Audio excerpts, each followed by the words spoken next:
Сайн байцгаана уу хүмүүд үзэгчтэй Шадар сайдын цаг нэвтрүүлгийн маань энэ удаагийн дугаар эхлэхэд бэлэн болоод байна. Манай студид Шадар сайдын зөвлөх Батулга хуралц ирсэн байна. Таны өнөөдрийн мэндийг хүргэе. За 7 хоног болгон сайдын цаг уулзалтыг зохион байгуулдаг.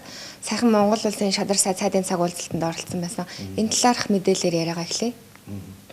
Монгол улсын Шадар сая сайдын цаг уулзалтанд оролцсон байгаа. За мэдээж нэг онцгой байдлын онцгой комиссийн дарга гэдэг утгаараа эхний ээлжинд бол үйлчлэлийн бэлтгэлтийн талаар бас нэлээд дэлгэрэнгүй мэдээллийг энэгээр өгсөн. За мөн сүүлийн үед нийслэл Улаанбаатар хотын орчимд болон ерөнхийдөө Монгол орны нутаг дэвсгэрт газар хөдлөлтүүд нэлээд их болж байна. Иргэд бас энэ талаар нэлээд сэтгэл түгшиж байгаа. Тэгээ тэр үүднээсээ бас газар хөдлөлтийн гамшигаас үрдсэн сэргийлэх талаар хийгдэж байгаа ажлуудын талаар бас мэдээллүүдийг бас энэ сайдын цаг уулзалтын үеэр өгсөн. За энэ уулзалтаар өгсөн бас нэлээд том гол мэдээллүүдийн нэг бол энэ Монгол хотын анх дугаар экспон талаар нэлээд дэлгэрэнгүй мэдээлэл өгсөн байна. За энд бол бүгд хятад улсын дарга Си Цзиньпиний айлчлалын үеэр хоёр орны хооронд байгуулагдсан иж бүрэн стратегийн түншлэлийн энэ тунхаг бичгийн хүрээнд Монгол хятадын анх дугаар энэ экспо зохион байгуулсан юм. Тэгээд энэ экспод оролцсон Монголын талаас оролцсон 900 гаруй төлөөлөгчийг Монгол улсын Шадар сайд Оюнбаатар бол ахалж оролцсон байна. Тэгээд бол яг Монголын үйлдвэрлэгчид энэ удаагийн экспод бол хевсэнцэр, за арьс ширэн бүтээгдэхүүн, ноос ноолуур, гар урлал гэх мэт 600 гаруй нэр төрлийн бүтээгдэхүүн, за нийт үнийн дүнгээр бол 2 тэрбум гаруй төгрөгийн бараа бүтээгдэхүүнтэйгээр экспод оролцсон байна л да. Тэгээ энэ хүү экспон үеэр бол Монгол хотын хооронд нийтдээ 166 гэрээ хэлцээр гарын үсэг зурах ийм үйл ажиллагаанууд явагдсан. За нийтдээ бол хөрөнгө оруулалтын нийт дүнгээр бол 148 тэрбум юаны хэмжээний ийм гэрээ хэлцлүүд хийгдсэн гэж байгаа. Тэгэхээр яг эхний удаагийн экспо гэхэд бол маш чамлахааргүй өндөр амжилттай экспо боллоо гэж дүгнсэн. Энэ арга хэмжээ эхний арга хэмжээ зарим нэгэн жижиг асуудлууд байсан байж болно. Ер нь бол манай бизнес эрхлэгчид энд оролцсон нийт хүмүүсийн хувьд бол нэлээд сэтгэлд нийцсэн ийм ажил болсон. Цаашдаа бол бид хятад улстай 2 жил тутам энэ экспо үзэсгэлэн зохион байгуулахаар ярьж байгаа боловч энд оролцсон хүмүүсийн олонхын санал хүсэлтийн хүрээнд дээр аваад үзэх юм бол тэгээд хятад улсын өөр мөж хотуудад ийм үзэсгэлэн яармыг зохион байгуулах юм бол зах зээл хомигдсон манай аж ахуй бизнес эрхлэгчдийн бараа бүтээгдэхүүний борлуулалт багасж байгаа энэ өндөрлийг даван туулах нэг томоохон арга зам байж болох юм аа гэж бид үзэж байгаа.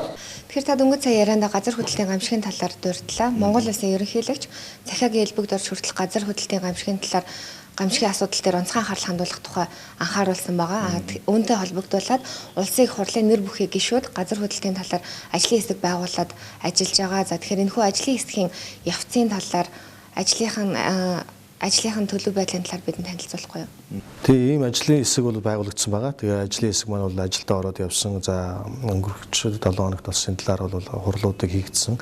За хурлууд дээр яригдсан гол асуудал. За ер нь Монгол улсын Шадар сайд Оюнбаатар ажлаа хүлээж авсанасаа хойш байнга сануулж байгаа анхааруулж байгаа зүйл бол газар хөдлөлтийн гамшигаас үржсэн сэргийлэхэд хамгийн гол нь иргэдийн өөрсдийнх нь мэдлэг мэдээлэл маш чухал. Иргэд өөрсдөө газар хөдлөлтийн гамшигын үед яаж ажиллах ёстой юм, нэг нэгэндээ яаж туслах ёстой юм, газар хөдлөлийн гамшигаас яаж өөрөө үржсэн сэргийлэх ёстой юм гэдэг талаар мэдлэгтэй байх нь хамгийн чухал юм а гэдгийг бол байнга хэлж ирсэн. За энэ үүднээсээ бол тухайн ажлын хэсгийн хурлын үеэр бас энийг бас нэлээд тодорхой бас тайлбарлсан л да. Тэгээд яг мэдээж газар хөдлөлтөөс үржсэн сэргийлэхийн тулд маш их хэмжээний хөрөнгө мөнгө шаардлагатай байгаа. За эхний ээлжинд бол 100 гаруй тэрбум төгрөгийн төсөвтэй ажлууд төлөвлөгдсөн байна. Гэхдээ төсөв хүндрэлтэй байгаа энэ цаг үед тэр 100 тэрбум төгрөгийг нэг дор шийдэх төсөв цуглах боломж бол маш хомс байгаа. Тэгэхээр бол Шадар сайд өөрийнхөө яг түрүүний хэлжсэн үзэл баримтлалаар гэх юм уу хамгийн түрүүнд иргэдэд мэдлэгтэй болох тал дээр нь ажиллахын тулд шаардлагатай байгаа хэвлэл мэдээлэл болон ерөнхий боловсролын сургуулиудаар хийх сургалтууд шаардагдах 200 орчим сая төгрөгийн зардлыг эхний ээлжинд төсвийн мөнгө оргоор батлуулад за тэгээд төсөвт улмаар суулгуулж чадсан байна. Ингэснээр яаж юм гэхээр яг иргэдийг мэдээлэлтэй мэдлэгтэй болох тал дээр одоо ажил бол эхэлж одоо явагдаж байна л да. Одоо үүнтэй холбоотой Баян-Онгор аймагт бол Баян-Онгор аймгийн одоо Баян-Онгор суманд иргэдийг гамшигын үед одоо хэрхэн ажиллах уу, ямар одоо нөхцөлтэй одоо ямар байдалд одоо нэгэндээ туслах уу, нэгэндээ үзүүлэх анхны тусламж тусалцаа зам хорогдох байрны талаар сургалтуудыг бол Баян-Онгор аймгийн сумын төв дээр 18,000 гаруй иргэнийг хамруулсан юм сургалтыг амжилттай зохион байгуулсан байна.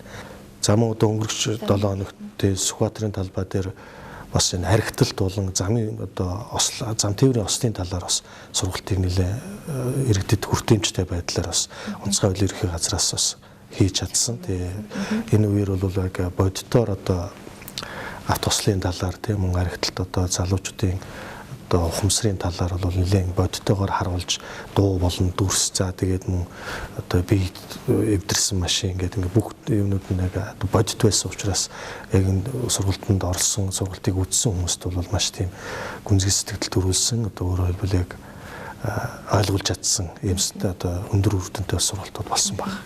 Шадар сайд Оюнбаатарын хувьд эрүүл мэндийн спортын сайдын төр орлон гүйцэтгэгчээр ажиллаад удаагүй байгаа. Тэгэхээр ажлаа авснаас хойш ямархуу ажил дээр анхаарлаа хандуулж ажиллаж байгаа бол энэ талаар мэдээлэл бид нарт өгөхгүй юу?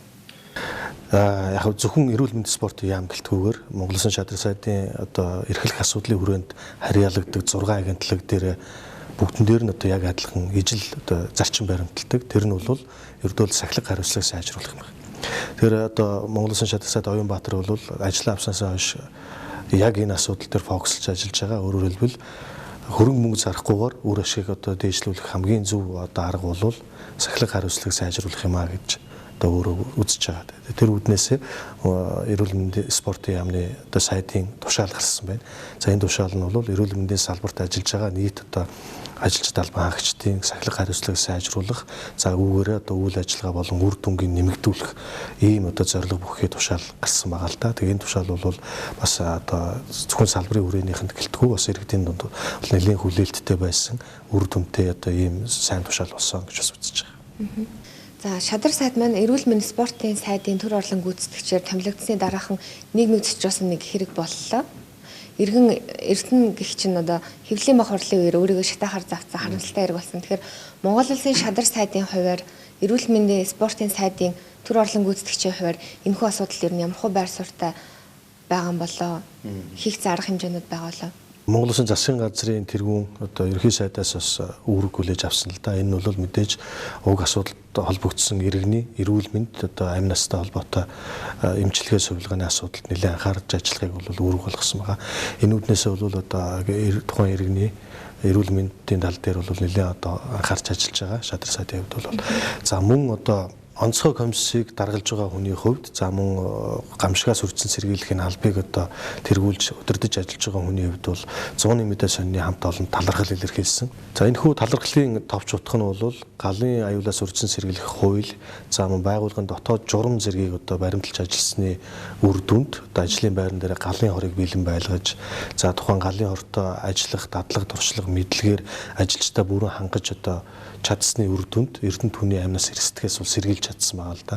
Яагаад тэгэхээр тухайн иргэн бол өөр дээрээ шатамхаа шингэн одоо асгаж одоо өгүүлдлээ хийсэн учраас зүгээр одоо эд бараагаар зохих хувцсаар нүдэх зэрэгээр бол унтрах боломжгүй ийм их хэмжээний гал авалтсан. За энэ цаашлаад зөвхөн тухайн иргэний амь наснаас гадна одоо маш их хэмжээний эд хөрөнгө шатаж үгүй болох те маш их том хохирол үүсэх ийм нөхцөл байдал үүссэн байгаа. Яг энэ үед одоо тухайн байгууллагын одоо хамт олонны одоо хуулиар захиж ажилласны үр дүнд одоо иргэний амнаас болон эд хөрөнгө одоо сүгдгээс бүрэн хамгаалж чадсан.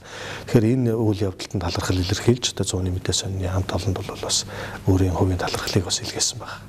Тэгээд бас одоо ерөнхийдөө энэ 100-ны мэдээ сонины одоо энэ нэг удаагийн тохиолдлоор жишээ авч бусад байгууллагууд бас уриалга гаргаж байгаа юм л да. Энэ юу вэ гэхээр одоо ажлын байран дээр зөвхөн гал гэлтгүү ер нь аливаа одоо гамшиг ослоос өрчсөн сэргийлэх бүхий л одоо багаж техник хэрэгслүүдийг бэлэн байлгах, за түүнтэй одоо ажиллах тэр дадлаг мэдлэг туршлагаар бас ажилтнаа бүрэн хангаж ажиллахыг одоо нийт аж ахуйн нэгж байгууллагуудад бас шадар сайд онцгой комиссийн даргын зүгээс одоо уриалга гаргаж одоо энэ хүү талархлыг илэрхийлсэн. За баярлалаа.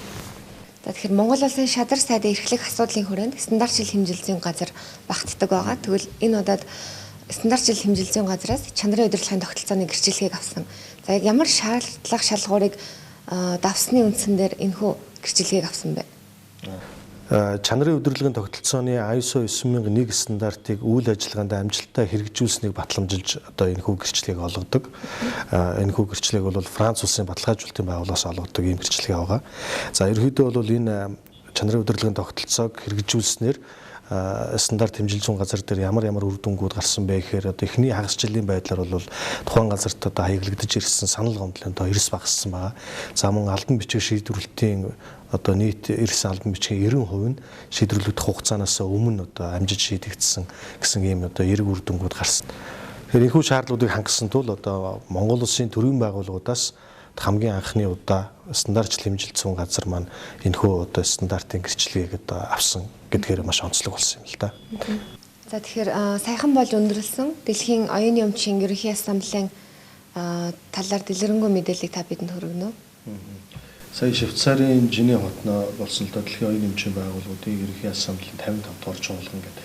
Тэгээ энэ чуулганд бол одоо манай улс анх удаа зохицуулах хорооны гишүүнээр сонгогдсон байна. Тэгээ энэ чуулганд бол Монгол улс анх удаа зохицуулах хорооны гишүүнээр сонгогдсон амжилттай оролцож ирсэн л тийм. Тэгээд энэ талаар илүү дэлгэрэнгүй мэдээллийг оюуны өмчийн газрын дарга Чинбатаас сэтгүүлээ бас тодруулсан зүйтэй авах гэж бодож байна тийм. За тэгэлгүй хаа. Намрын 9 сар Дэлхийн нэгдсэн үндэсний байгууллагын ерөнхий ассамблеийн чуулган болдог. Энэ чуулганы хүрээнд нэгдсэн үндэсний байгууллагын төрөлдсөн байгууллага Дэлхийн өмчийн байгууллагын чуулган бас болдог ерөнхий ассамблеийн чуулган гэж. Энэ ерөнхий ассамблеийн чуулганд Монгол Улсын шадар сайтын удирдамжийн дагуу Монгол Улсын төлөөлөгчд оролцлоо. За энэ жилийн хувьд бол онцгой хэд хэдэн ач холбогдолтой зүйл дээр Монгол Улсын шадар сайтаас өгсөн үүргийн дагуу бид бас ихэд илүү их анхаарал тавьж ажилласан. Энэ юу гэхээр энэ жил Монгол Улсын засгийн газраас сая оюуны өмчийн хөгжүүлэх үндэсний стратеги гэж батлагдсан. Энэ стратегийг амжилттай хэрэгжүүлэх ажлын хүрээнд Монгол Улсын засгийн газар Дэлхийн өмчийн байгууллагын хамтын ажиллагааг хөгжүүлэх, мөн Дэлхийн өмчийн байгууллагатай хамтран ажиллах цаашдын чиглэлийг тодорхойлох ийм үүрэг даатгуулсан. Мөн үүний хамт Дэлхийн өмчийн байгууллагын үйл ажиллагаанд оролцох Монголын оролцоог дээшлүүлэх энэ чиглэлээр идэвхтэй ажилласны үр дүнд сая таны хэлдэг сайхан мэдээ гэдэг нь бол 3 үндсэн хүрээнд ярьж байгаа. Нэгдүгээрт бол Монгол Улсын төлөөлөгч Дэлхийн өмчийн байгууллагын ассамблеийн дараагаар томилогдож дэлхийн 180 эдийн орон нэгдсэн орсон байгууллагын хуралдааныг удирдлаа. Энэ бол бас Монгол улсын оюуны өмчийн салбарын үнэлгээ, Монгол улсад оюуны өмчийн салбарын асуудал хэр зэрэг төрцгөөс анхаарч байгаагийн тод илэрлэе гэж бол бид ойлгох ёстой. Хоёрдугаар Дэлхийн өмчийн байгууллагын үйл ажиллагааны хувьд амин сүнсний байгууллага байдаг. Энэ бол зохицуулах хороо гэж байгуулдаг. Энэ хороогоор бол бүх асуудал шийдэгддэг. Энэ хорооны гишүүнээр Монгол улс түүхэнтэй анх удаа бас сонгогдож ажиллаа. Энэ асуудлууд бол бас Монгол улс Дэлхийн өмчийн байгууллагын удирдлагын төвшөнд оролцох үйл ажиллагааны төвшөнд оролцох энэ боломжийг нээж байгаамаа. Монгол улсын энэ хичээл зүтгэл оролцоог үнэлж Монгол улсын шадар сайтыг Дэлхийн өмчийн байгууллага аль биесээр айлчлахыг урьсан. Энэ айлчлал бол цаашд Монгол улсын оюуны өмчийн үндэсний стратегийг хөгжүүлэх, биелүүлэх энэ үйл ажиллагаанд Монгол Улсын засгийн газар Дэлхийн өмчийн байгууллага хамтран ажиллах чиглэлийг тодорхойлох онцгой ач холбогдолтой болно гэж бодож байгаа. Бидний ойрын зорилт бол Дэлхийн өмчийн байгууллагын гишүүн орнуудын сүлжээний хүрээнд өөрийн орны оюуны өмчийн хамгаалтын үйл ажиллагааны баталгаажуулалт, хамгаалалт, бүртгэлийн үйл ажиллагааны сүлжээг тэр нэгдсэн сүлжээнд орох асуудал их чухал байгаа. Энэ маань бол өнөөдөр Монгол брендийг дэлхийд дахин гаргах, Монголын хэрэглэгч тэмдэгчдийг дэлхийн оюуны өмчийн дэлхийн дахны хүрээнд оюуны өмчийн салбарт хамгаалах, баталгаажуулах энэ үйлсийн хувьд бол ихээхэн ач холбогдолтой алхам болно. Энэ алхмыг бол Монгол Улсын шадар сайтын ажлын үеэр бол илүү их тодорхой шийдэх ийм чухал асуудлуудыг шийдсэн бохцтой явж ирлээ дээ. Үзэгчдээ бид энэ удаагийнхаа дугаараас эхлээд Монгол Улсын шадар сайтын эрхлэх асуудлын хүрээнд харьяалагддаг 6 агентлагийг дараалан танилцуулахаар болсон. Тэгэхээр Батбалга зөвлөх маань энэ удаагийн дугаарт ямар агентлагийг бидэнд танилцуулах гэж байгаа вэ? За энэ удаагийн дугаар дээр би худалдан авах ажиллагааны газрыг танилцуулъя гэж бодож байна. За худалдан авах ажиллагааны газар маань хэдийгээр одоо байгуулагдаад удаагүй шинэ тутам байгуулагдсан байгууллага хэдий ч төсвийн мөнгийг үр ашигтай зарцуулах, за төрийн худалдан авах ажиллагааг иргэдэд ил тод нээлттэй байлгах юм зорилго бүхий мэргэжлийн агентлаг байгаа. Тэгээд худалдан авах үйл ажиллагааны газрын одоо захиргаа удирдлагын хэлтсийн дарга Жаргалангийн ярианд бүгдээрээ анхаарлаа хандуулцгаая. За Монгол Улсын шадар сайдын эхлэл хүрээний агентлаг болох худалдаа авах ажиллагааны газар нь үүсгэн байгуулагдсанаас хойш бас улсын болон орон нутгийн төсвийн хөрөнгөөр хэрэгжих төсөл арга хэмжээний худалдаа авах ажиллагаа зохион байгуулан ажиллаж байна. За 2015 онд бол 37 тэрбум төгрөгийн төсөв төрөлтөй нийтдээ 121 төсөл арга хэмжээ зохион байгуулж улсын төсөвт 4.2 тэрбум төгрөгийн хэмнэлтийг бий болгоод байна. За худалдаа авах ажиллагааны газрыг бол Дэлхийн банк болон олон улсын донор байгууллагууд бол маш их дэмжин ажилладаг.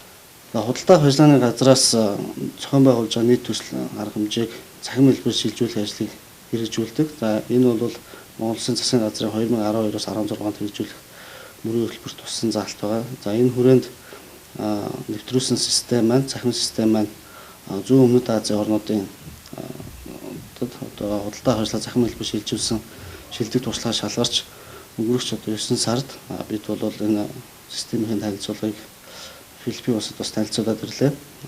Тэгээд цахим систем шилжснээр бол олон давуу талыг бий болгосон. Энэ дээр бол хамгийн чухал нь бол шийдвэр гаргах төвшөнд хүмүүсийн альва одоо оролцоог бууруулснаар энэ бол бас ил тод байдлыг нэмэгдүүлж байгаа нэг чухал үзүүлэлт болж байгаа. Мөн цахим систем маань өөрөө маш их өргүү зардлыг багасгасан. Аж ахуйн нэгжүүд болон тендер зохион байгуулж байгаа захиалагч байгууллагуудад бол асар их хэмнэлт цаг хугацааг бол хэмнэсэн ийм үйл ажиллагаа болсон гэж үздэг. 2016 онд бол худалдаа авах ажиллагааны газраас хэд хэдэн ажлуудыг бол бас төлөвлөн ажиллаж байна. Энэ хүрээнд бол цахим системийн 2 дугаар үе шатыг ажилтнанд оруулж энд бол бас энэхүү системээ нийт төрийн байгууллагууд бол бас хэрэгжүүлэх боломж олцоо бүрдүүлэн ажиллана. За төрийн байгууллагуудын урсгал зардлаар хэрэгждэг худалдаа авах ажиллагаа боловсронгуй болох ажлын хүрээнд Монгол Улсын шадар сайдын дэмжлэгтэйгээр энэ чиглэлээр бол улс орондоо хамжилттай ажиллаж байгаа гадаадын 9 байгууллагыг оролцуулсан олон улсын зөвлөгөөнийг хамжилттай зохион байгуулсан. Цаашид худалдаа авах ажиллагааны газраас энэхүү цахим системийн 2 дугаар үе шатыг ажилтнанд оруулж төрийн байгууллагууд энэхүү системийн дагуу худалдаа авах ажиллагаа зохион байгуулах нөхцөл болцоо бүрдүүлэхээр ажиллаж байна. Мөн энэхүү системийн ажилтнанд орсноор төрийн байгууллагууд хэрэгждэг урсгал зардлаар хийгдэх худалдаа авах ажиллагааг энэхүү системийн хүрээнд оруулж бас хэмнэлт үр ашгийг дээшлүүлэхээр зорин ажиллаж байна. Мөн Азийн хөгжлийн банкнаас 2016 онд хэрэгжүүлэх өөрийн хөрөнгөөр хэрэгжүүлэх төсөл арга хэмжээний худалдаа авах ажиллагааг Монгол Улсын худалдаа авах ажиллагааны мэргэжлийн байгууллагаар гүйцэтгүүлэхээр бид бол төлөвлөн ажиллаж байна.